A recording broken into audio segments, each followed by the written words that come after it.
Good evening po muli sa bawat isa po sa atin at habang po sigurong hinihintay po natin ang iba pong mga kapatid po na makapag-join, mag-start po tayo sa pag-aawitan po natin at dagdagan na lamang po natin. Awitin po natin ito pong Pastor Kang Aming Patnugot.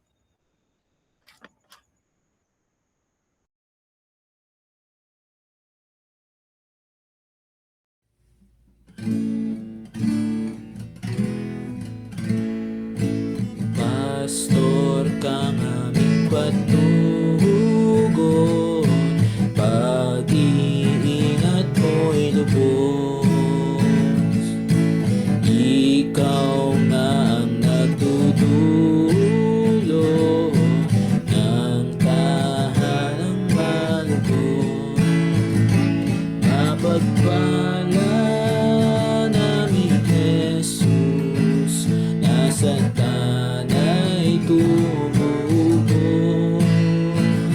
Mapagpala namin Jesus, nasa tanay tumubos. Kami ngayon'y alagaan, sapagkat iyong tunay, kaya't sa tunay na daan, itungo kong maligaw. Mapagpala namin Jesus, dinggin ang aming luhod. Mapagpala namin Jesus, dinggin ang aming luhod. Ang pangako mo ay pahala, kahit masalang lubha. Ikaw sa aming maawa, iligtas sa dalita. Mapagpala namin Jesus, ingapin ang may lunos. Mapagpala namin Jesus, ingapin ang may lunos. Nang dagling mga tutuhan, banal mong kalooban, ang biyaya ay pakahamtan sa nangangailangan. Mapagpala namin Jesus, lubusin ang pag-ibig. Mapagpala namin Jesus, lubusin ang pag-ibig.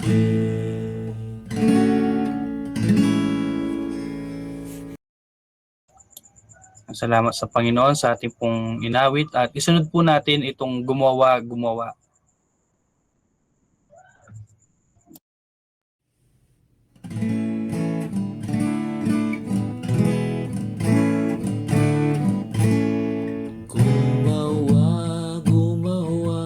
tayong lingkod ng Diyos sa daang iniatas, tayo'y sumunod. Baguhin ang lakas sa yamang kaloob, at kung magkagayoy di tayo lulugmok. Gumawa, magangan, maghintay, magpuyat, umasa,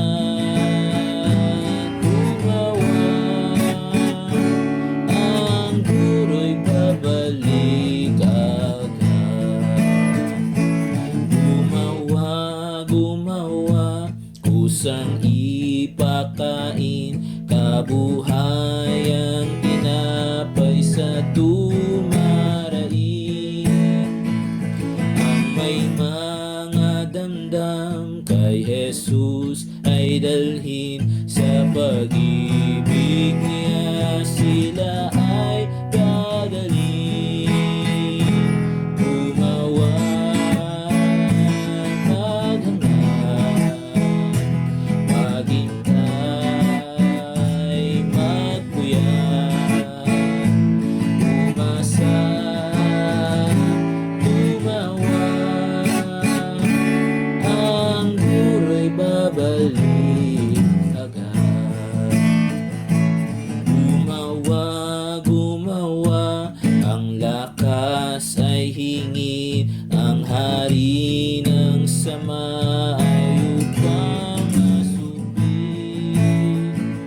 Bihatin na bihag ang naagaw natin, sa harap ng Ama nating mahabagin. Gumawa, maghangad, maghintay, magpuyat, umasa, tumawa, ang guro'y babalik agad.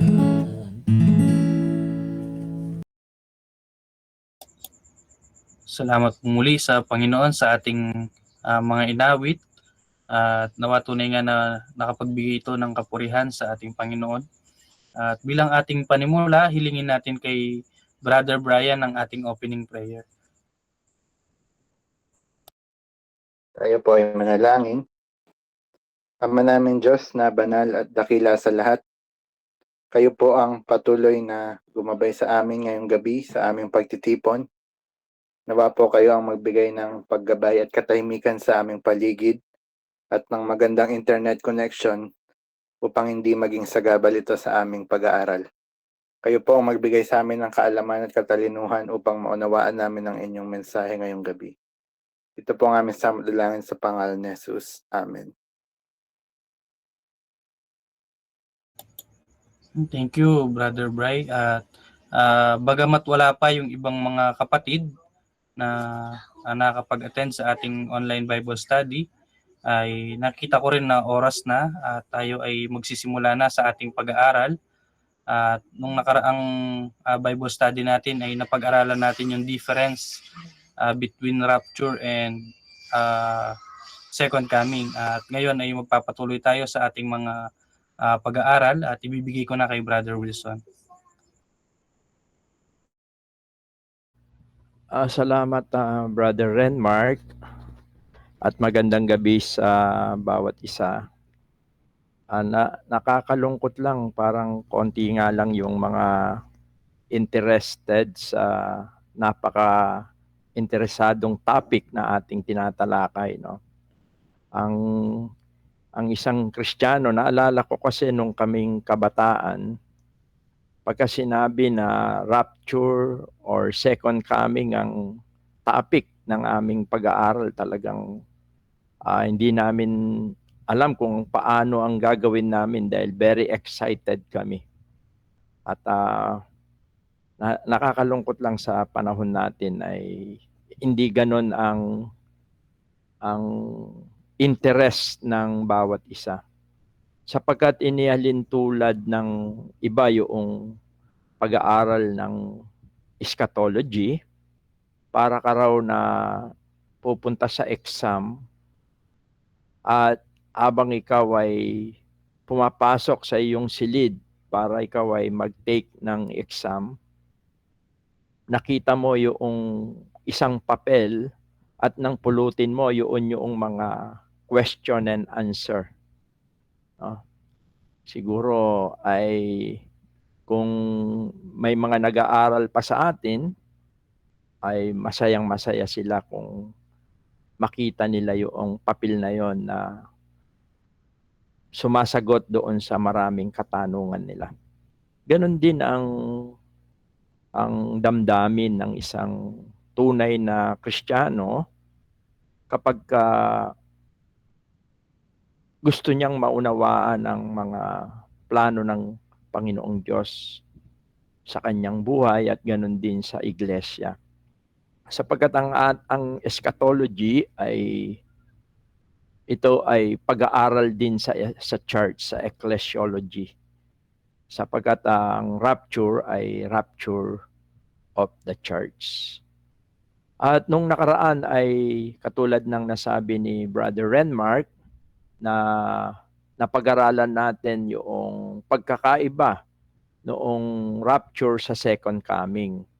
Napakahalaga rin na matutunan ng bagay na yan sapagkat sa iba yan ay nagdadala ng maraming kalituhan. No? Kaya mahalaga na sa tulong at biyaya ng Panginoong Diyos at sa kanyang mga salita ay na ihimay natin, nakikita natin ang pagkakaiba na event na yan. No? Sa iba kasi minimix nila. Kaya nagkakaroon ng tinatawag na misinterpretation. At ngayong gabi ay pag-aaralan naman natin pagkatapos ng rapture. Maliwanag na ang mga lahat ng sumampalataya sa ating Panginoon simula nung the day of Pentecost hanggang sa kasalukuyan, kung darating na ang Panginoon, tayo ay dadalhin niya doon sa langit. Una ay mabubuhay yung mga namatay at tayong mga nabubuhay ay sabay-sabay na sasalubong sa Panginoon doon sa himpapawid. At tayo ay kanyang ipagsasama doon sa kanyang kaharian at makakasama natin siya ng everlasting kahit magpakailanman. No? Siguro maganda rin na isang tanong na maganda, ano ba ang gagawin natin doon sa langit? Mahalaga rin na matutunan natin ang bagay na yan. Although mayroong two great events doon sa langit. Kung paanong mayroon din dalawang event pagka-rapture, yung pagkuha ng Panginoon sa lahat ng sumampalataya at ganun din naman ang paghatol niya o yung pagbagsak dito sa lupa noong kanyang tinatawag na the wrath of God. No? Pero doon sa langit, meron dalawang great events. Una yung tinatawag na judgment seat of Christ and then yung marriage supper of the Lamb. Kaya ngayong gabi ay atin munang talakayin yung una, yung tinatawag na judgment seat of Christ. Sa 2 Corinthians chapter 5 verse 10, maliwanag dito na sinasabi sa 2 Corinthians 5:10, sabi niya, for we must all appear, sabi sa English, before the judgment seat of Christ. Una, yung salitang all, hindi ito tumutukoy sa lahat ng tao. Kundi bagkus, yung all dito ay yung church. No? Yung lahat ng sumampalataya sa Panginoon at the day of Pentecost hanggang sa dumating siya. Yung church, yung universal church. Kaya maliwanag na ang tinutukoy dito na we must all appear ay walang iba kundi ang mga believer. Kaya bawat isa na tunay na Kristiyano ay aharap siya sa Panginoon. Kaya meron tayong awit na face to face. Kaya napakahalaga na malaman din natin ang katotohanan na ito. At bakit tayo aharap sa Panginoon? Una, sinasabi niya rito na sapagkat tayong lahat ay kinakailangan mahayag. Yung salitang mahayag, yung salitang appear, means naked. Ang ibig sabihin nito ay Wala tayong maililihim, wala tayong maitatago.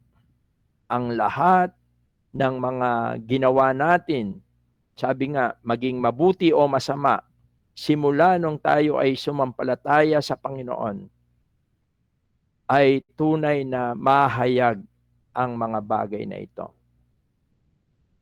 At ang isa pang napakahalaga na makita rin natin dito, ang judgment seat of Christ o yung hukuman ni Kristo, hindi para tayo ay parusahan sa ating mga kasalanan, kundi bagkus ihayag kung karapat-dapat tayo na tumanggap ng gantimpala.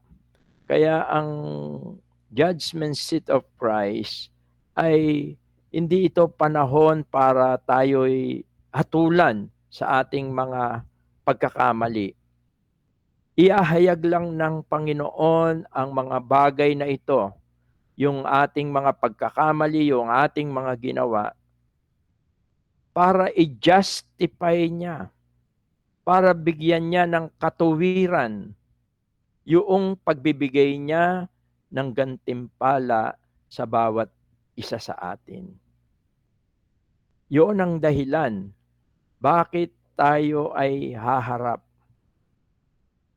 Parang sa panahon natin, nauuso yung pagka mayroong mga birthday, mayroong mga wedding, may mga events, minsan ay through yung mga video clips, pinapakita yung nakaraang buhay sa pamamagitan ng mga pictures, mga videos.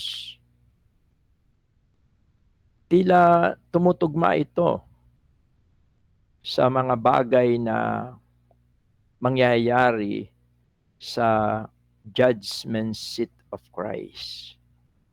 Kaya mahalaga na mapaghandaan din natin yung rapture. Hindi lamang yung tayo ay makatiyak na makabahagi o makasama sa great event na yon, kundi bagkus mapaghandaan din natin yung pagharap natin sa Panginoon. Maliwanag na ang isang tunay na sumampalataya sa ating Panginoon ay hindi na siya maahatulan. Mahalaga na makita natin yon. Kaya ang isang tunay na mananampalataya ay mayroon siyang tinatawag na eternal security. Ang sabi nga sa Romans chapter 8 verse 1, Now, therefore, now no condemnation to those who are in Christ Jesus. Ngayon nga ay wala ng anumang hatol sa mga nakay Kristo Jesus. Yung ngayon ay yung oras na tinanggap mo ang Panginoon. Nakipag-isa ka kay Kristo. Sumampalataya ka na siya ay namatay para sa iyong kasalanan at siya ay muling nabuhay upang ikaw ay bigyan niya ng buhay na walang hanggan. Sa oras na yon, kaya present tense siya, ngayon nga'y wala ng anumang hatol sa mga na kay Kristo Jesus.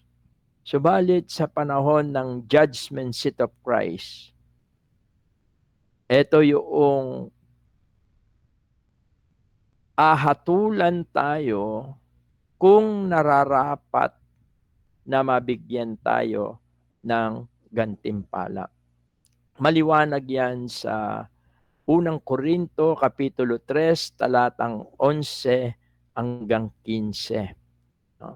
Sa 1 Corinthians chapter 3, verse 11 to 15. Simula verse 11, Brother Renmark siguro, hanggang 15, sabi rito, sapagkat sino man ay hindi makapaglalagay ng ibang pinagsasaligan, kundi ang nalalagay na ito'y si Kristo Jesus. Verse 12, datapwat kung ang sino may magtatayo sa ibabaw ng pinagsasaligang ito ng ginto, pilak, mga mahalagang bato, kahoy, tuyong dayami. 14.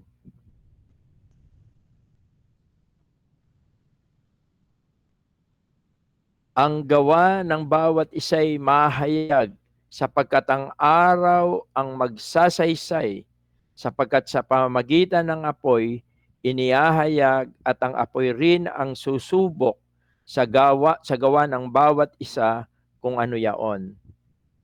Verse 14, kung ang gawa ng sinuman ay manatili na kanyang itinayo sa ibabaw niyaon, siya'y tatanggap ng kagantihan. Ang sabi sa English, if any man's work abide which he had built, thereupon he shall receive a reward. Kaya ang pinag-uusapan sa judgment seat of Christ, not to condemn us, but to reward us. Kaya yung tinutukoy na paggawa, yung pagtatayo sa pundasyon, na si Kristo ang pundasyon, yun ang ating paglilingkod sa loob ng iglesia.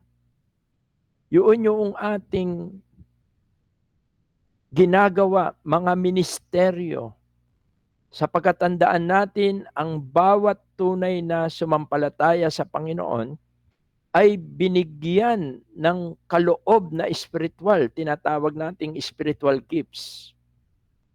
Sa pananahan ng Espiritu Santo sa ating puso, hindi lamang bilang tanda na tayo tunay na mga anak ng Diyos,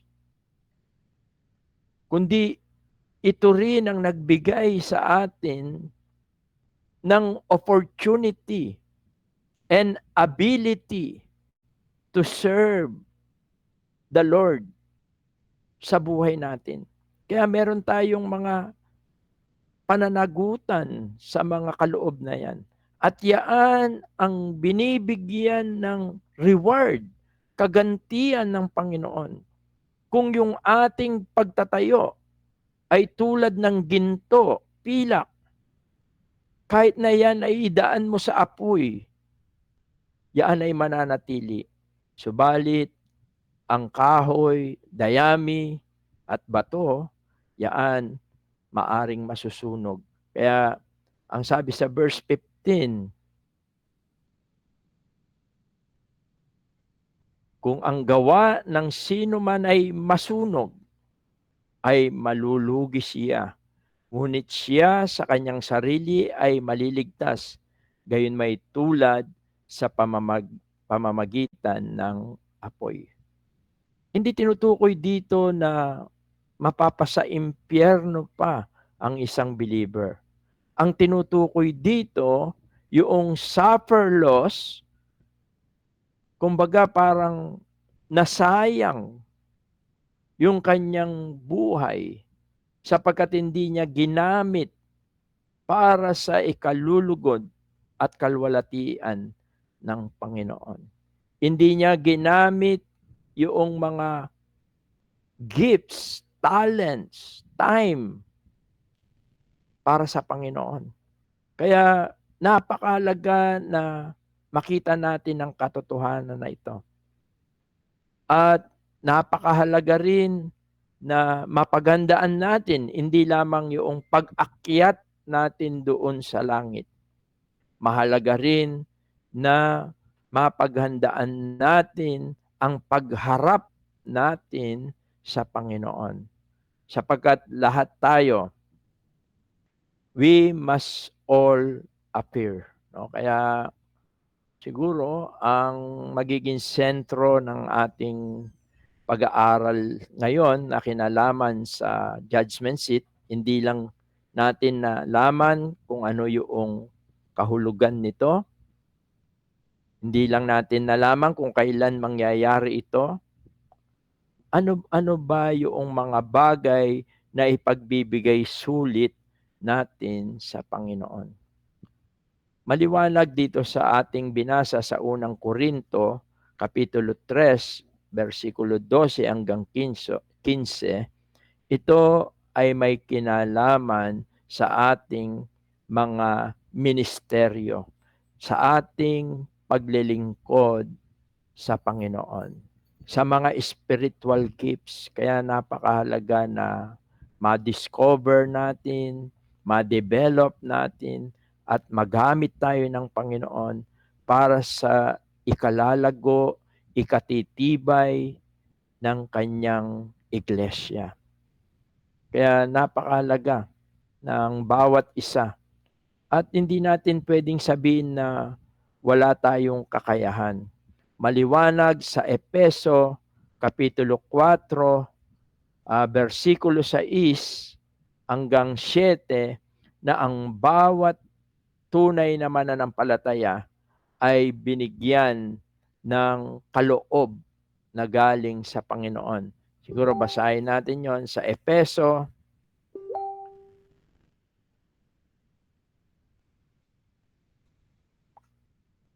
chapter 4,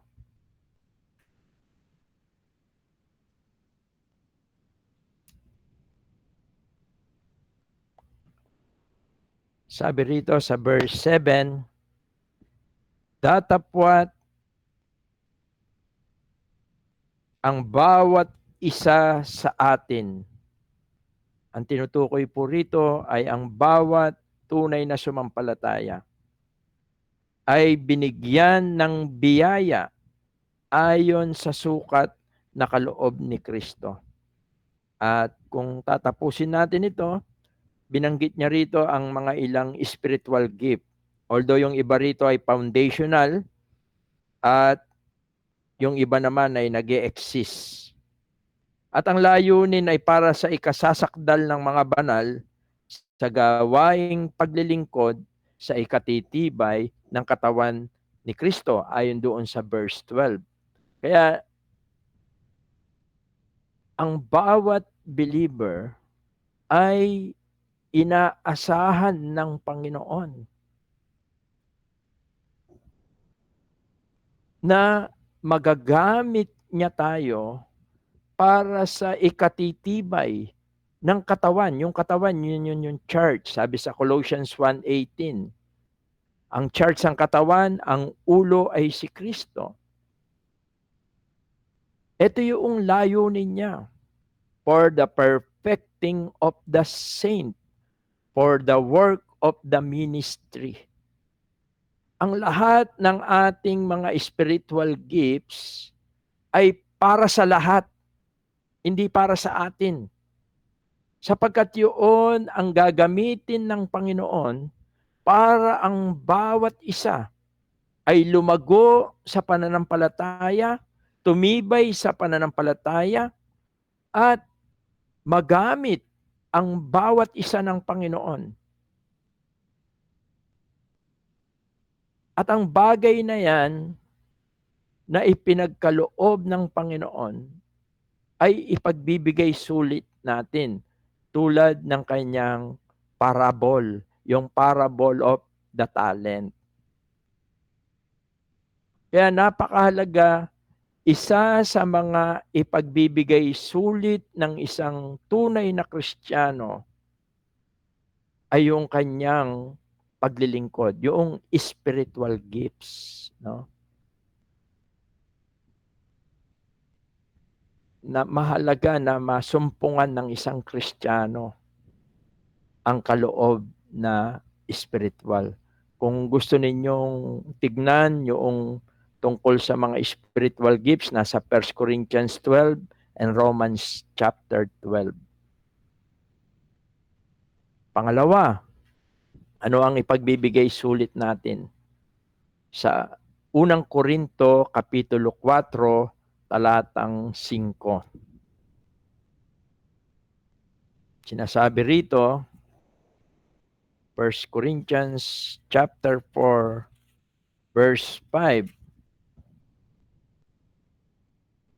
Sabi ni Apostol Pablo, kaya nga wag muna kayong magsihatol ng anuman hanggang sa dumating ang Panginoon. Yun yung rapture. Na siya ang maghahayag, yun yung pagharap natin sa Kanya ng mga bagay na nalilihim sa kadiliman at ipahayag naman ang mga haka ng mga puso, at kung magkagayon ang bawat isa ay magkakaroon ng kapurihan sa Diyos. Isa sa mga ahatulan ng Panginoon o ipagbibigay sulit ng bawat isa sa atin ay yung ating mga motibo. Motibo sa ating paglilingkod sa Panginoon. Yung ating motibo sa ating pamumuhay bilang isang Kristiyano.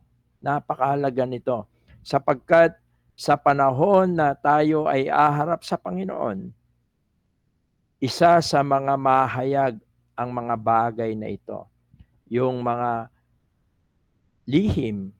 Kaya mga kapatid, lagi nating isaalang-alang at isipin na anuman ang ating ginagawa, anuman ang sabihin man na walang nakakakita, tandaan natin na mayroong isang Diyos na makapangyarihan sa lahat, na nakakakita sa lahat ng ating mga ginagawa. At hindi lamang yan, dahil siya ay Diyos na makapangyarihan, He is a omniscient God, all-knowing.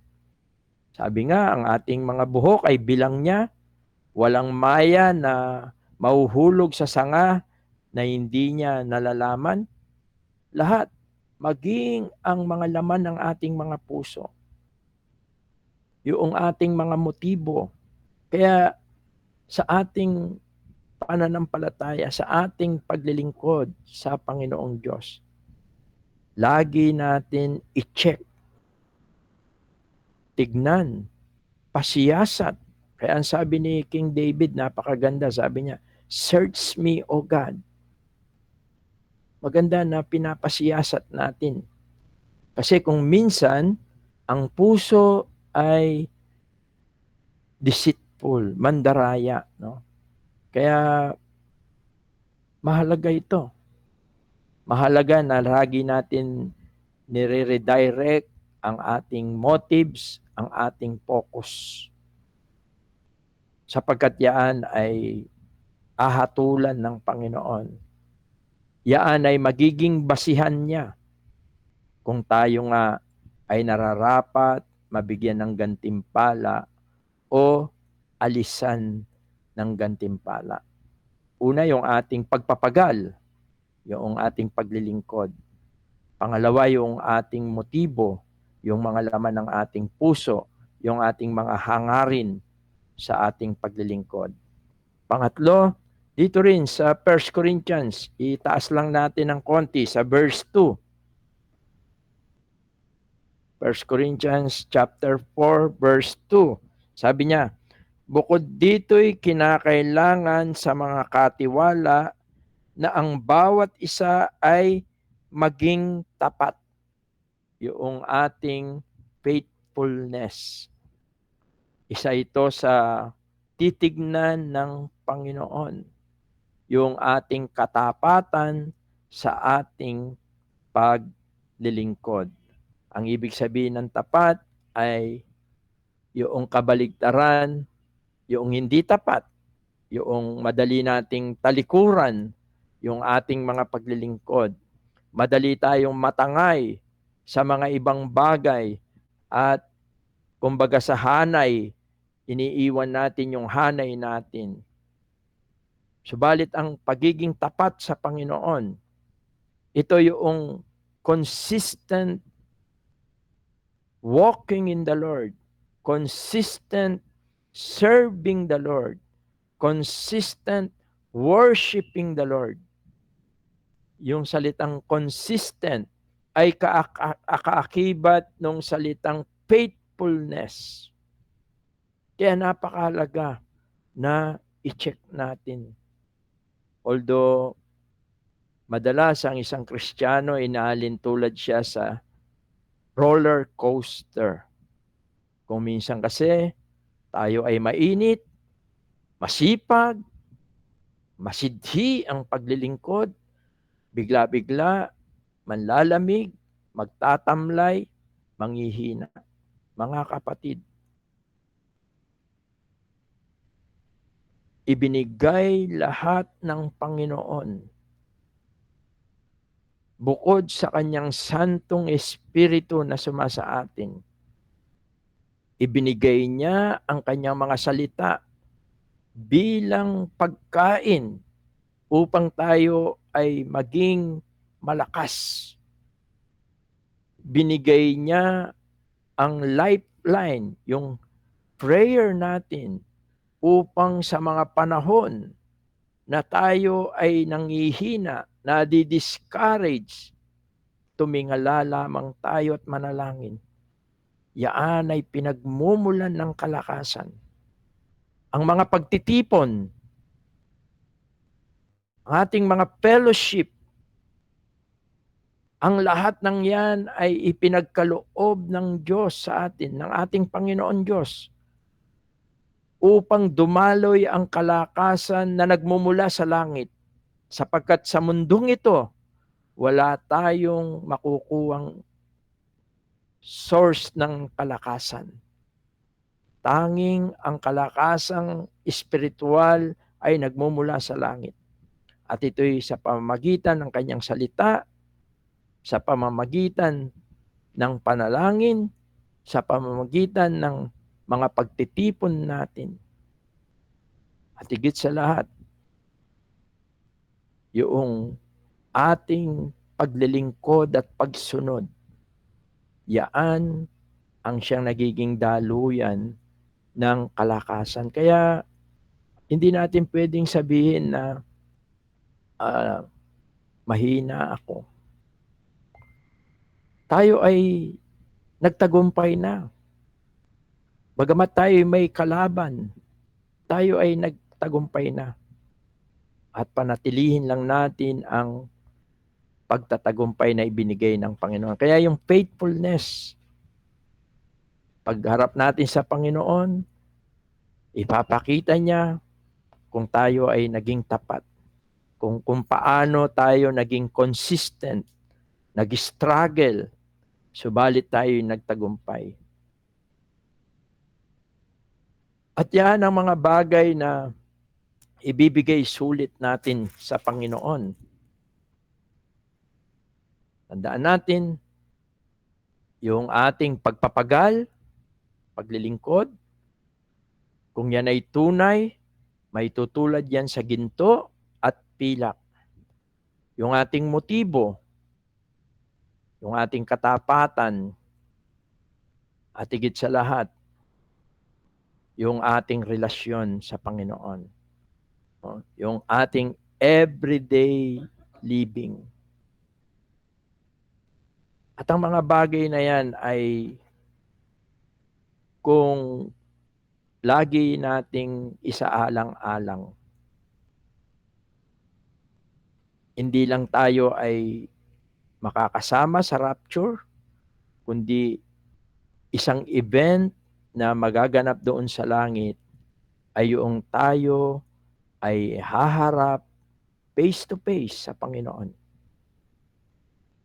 At iahayag niya ang ating naging buhay simula nung tinanggap natin siya. Hindi upang tayo ay ipahiya ng Panginoon kung sakali man. Hindi para din itaas tayo ng Panginoon kung sakali man.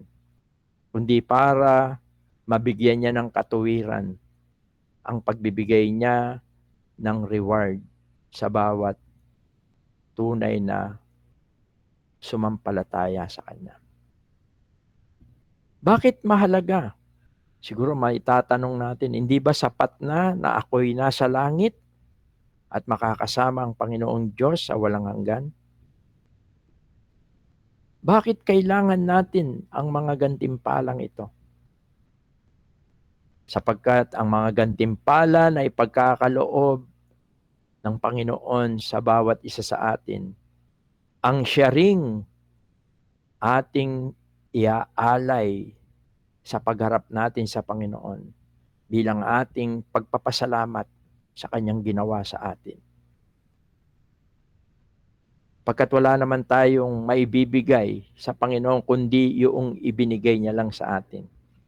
Kaya sa mga susunod, pag-aaralan natin yung mga rewards, yung different crowns na ipagkakaloob ng Panginoon.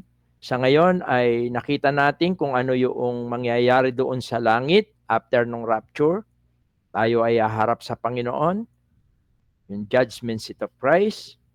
At nakita natin kung ano yung mga bagay na dapat nating paghandaan na ipagbibigay sulit sa Panginoon, yung ating paglilingkod, yung ating mga motibo, yung ating katapatan. At yung mga lahat ng mga binigay niya sa atin, no, na bilang stewards, tayo ay katiwala ng Panginoon. Let us pray at nawa ay magkaroon tayo ng magandang discussion sa question and answer natin. Let us pray. Ama, salamat po sa patuloy na pangunguna at pag-iingat niyo po sa amin. Salamat po at ipinapahayag mo po sa amin mula sa iyong mga salita ang mga bagay na maaari po naming maranasan pagkatapos na kami po ay kunin, agawin, i-rapture. At tulungan mo po kami sa aming araw-araw na pamumuhay na ang mga bagay po na ito ay tunay na matanim sa aming puso at sa aming kaisipan.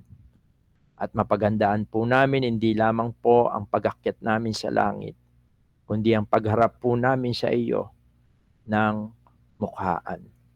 Pagpalain mo po, O Diyos, ang iyong mga salita at naway masumpungan mo kami sa panahon na yon, tawagin mo kaming mabuting katiwala. Ang lahat po ng ito ay aming samot dalangin sa makapangyarihang pangalan po ng iyong bugtong na anak na si Jesus. Amen. Good evening and God bless at dumako na tayo ngayon sa ating mga question and answer. Balik ko muna sa ating MC.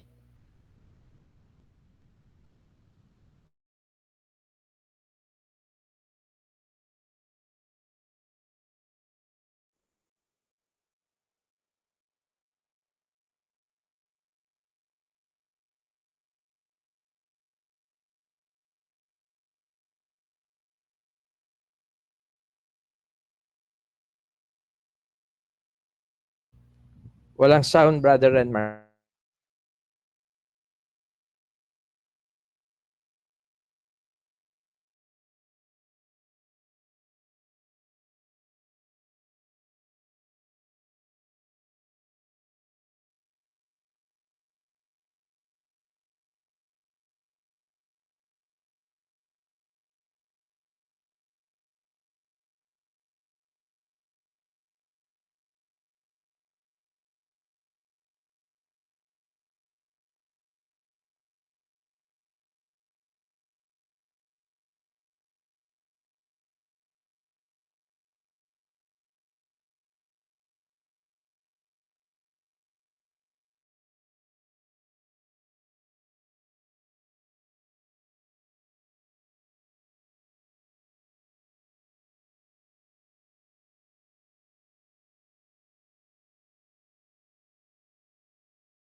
Baka meron tayong mga katanungan ay malaya ang bawat isa na mag-open ng mga question at nang sa ganon ay atin na sikapin na masagot mula sa mga salita ng Diyos.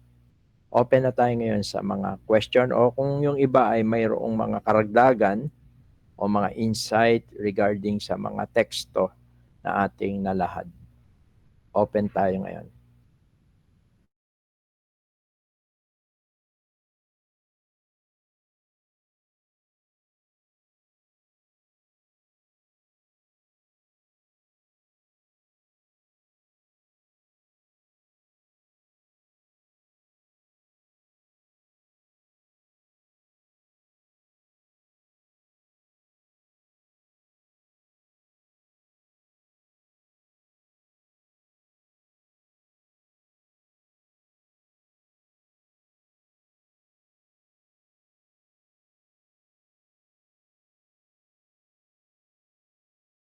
Balik muna natin sa ating MC.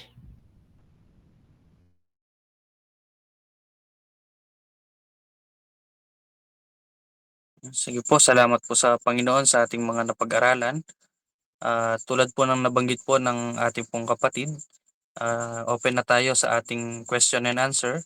At kung meron tayong nais na itanong ay maaari po tayong makapag-open po ng mic at nang mabigyan din po ng linaw. At huwag po tayong mahiya na makapagtanong dahil nabibigyan linaw po nito yung mga bagay na hindi rin natin maintindihan sa ating mga pag-aaral.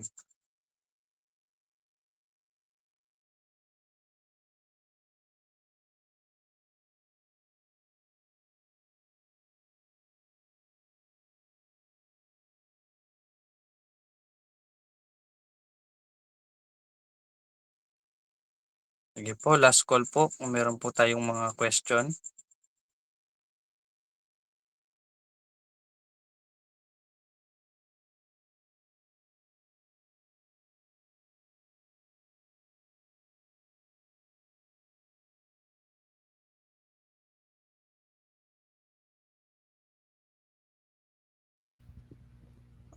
Sige po. Siguro ako magtatanong. Wala kasi nagtatanong. Sa palagay nyo ba ay doon sa langit ay mayroong kakain pa ba tayo ron? Siguro yun yung tanong natin, no? Actually, magandang tanong yun eh. Naalala ko noon ay si Brian at ay bata pa si Brian noon nung tinalakay natin yung rapture. At sabi niya ay sabi niya, yung question niya ay, ewan ko kung natatandaan ni Brian, pagdating ba sa langit tayo ay kakain pa? Isang magandang tanong yon.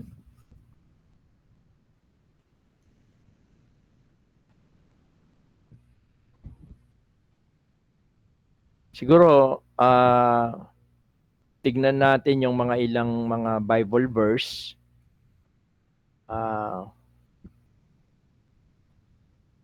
Para na sa ganon ay magkaroon tayo ng idea.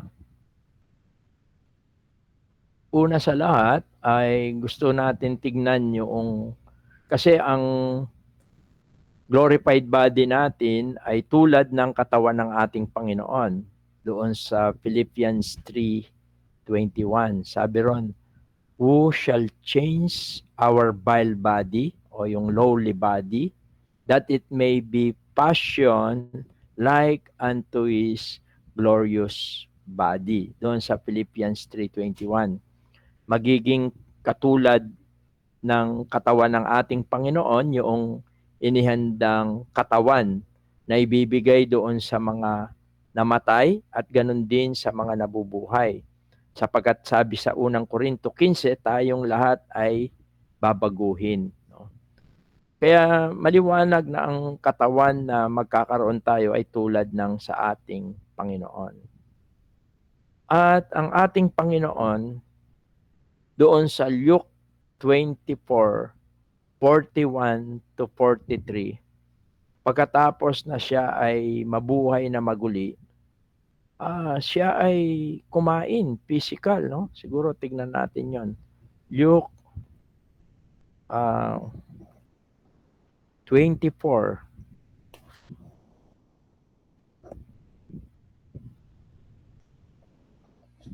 Okay, andam na ako.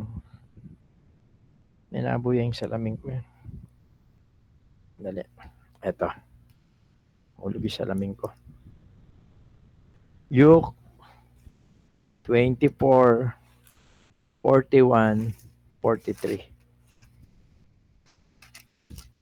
Ayon dito, ito yung nabuhay na maguli na ang ating Panginoon. Ayon dito sa chapter 24, verse 41 to 43. At samantalang hindi pa sila nagsisampalataya,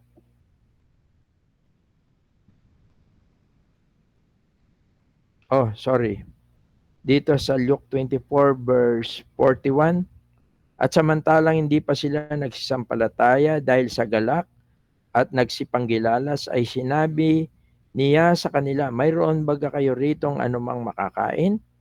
At binigyan niya siya ng isang putol na isdang inihaw at kanyang inabot yaon at kumain sa harap nila.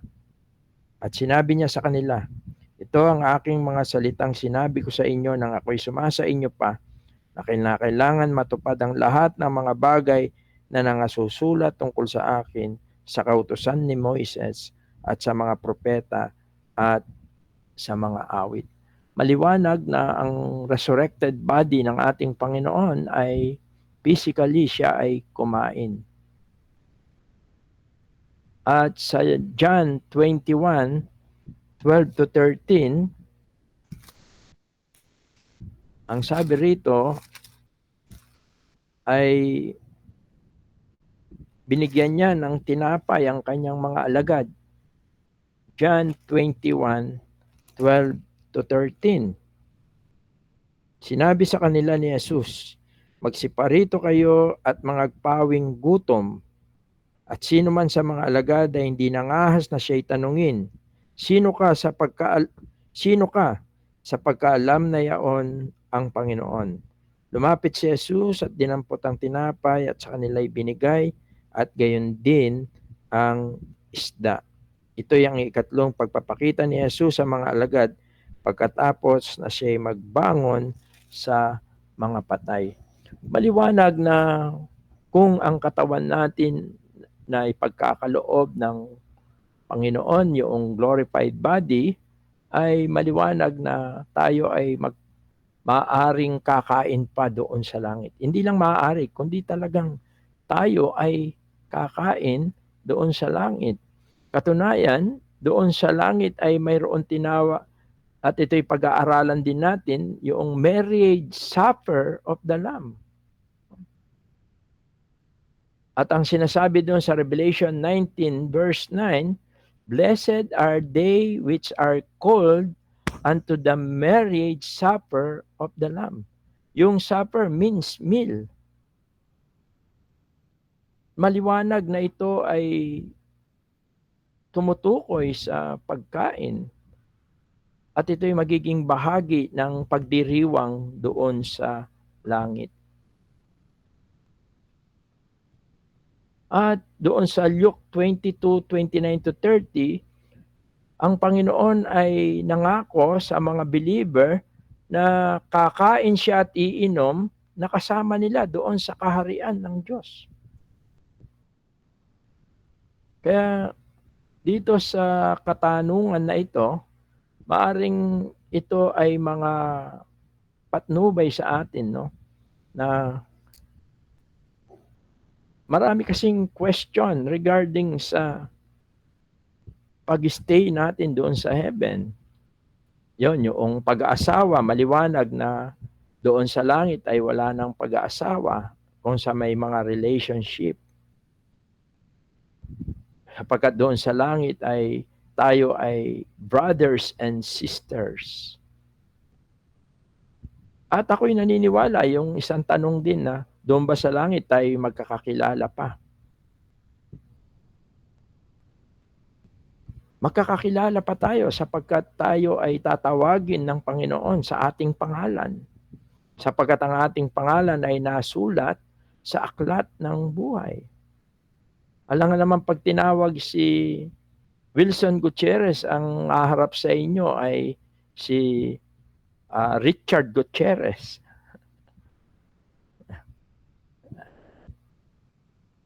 Siyempre, yun pa rin. No? At ang maganda, ayon sa mga Bible scholar, yung prime age ng bawat isa. Tulad ako ay senior na siguro, ay doon sa langit ay yung mga wrinkles, yung mga ano ay, bagamat sabi naman sa Bible, mas maigi pa pumunta sa langit na pingkaw, no, o putol lang isang kamay kaysa sa dalawa ang kamay mo na mabulid doon sa impyerno. Kung titingnan natin, parang defective, no? Parang defective tayo doon, no?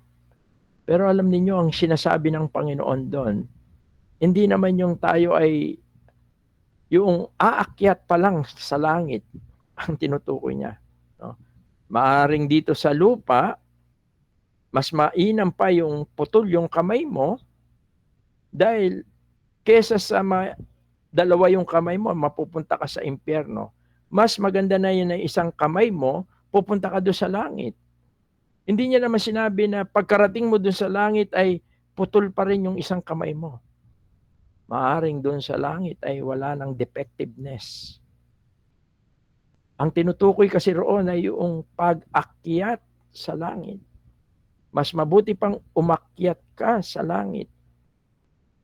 Ibig sabihin, mabuti pa maligtas ka kahit na defective. Parang tulad halimbawa, tayo ay may sakit. Pagdating doon sa langit ay wala na yon. Mas maganda pa na ipaglingkod mo yung buhay mo kahit ikaw ay may sakit. Yun, parang ganun yung senaryo doon, no? Sapagkat ako'y naniniwala, ang langit ay perfect. Why? Bakit, Brother Wilson? Kasi God is there. Sapagkat ang Diyos ay naroon. Kaya yun ang pinakamaganda sa lahat. Although maraming tanong kaya lang hindi ko alam baka nahihiya kayo pero maraming katanungan regarding dito. Okay, sige, ibigay ko na siguro kay Brother Renmark, baka pwede na tayong magwakas.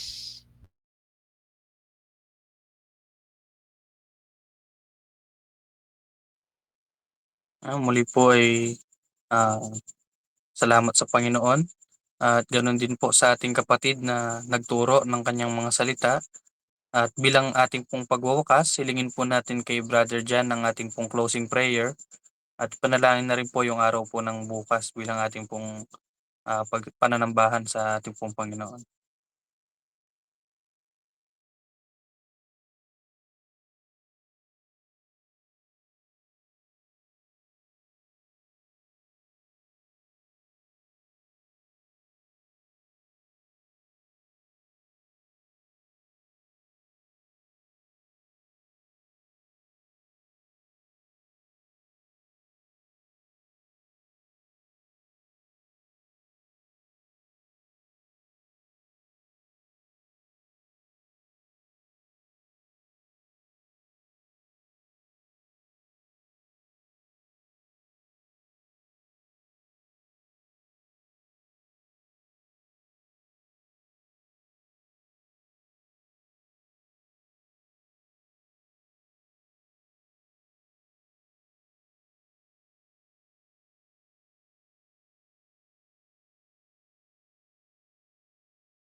evening and God bless ating lahat.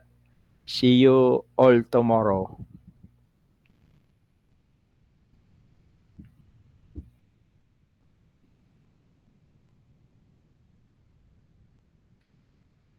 Walang Sunday school bukas, no, dyan, no? Okay, sige. Thank you. God bless.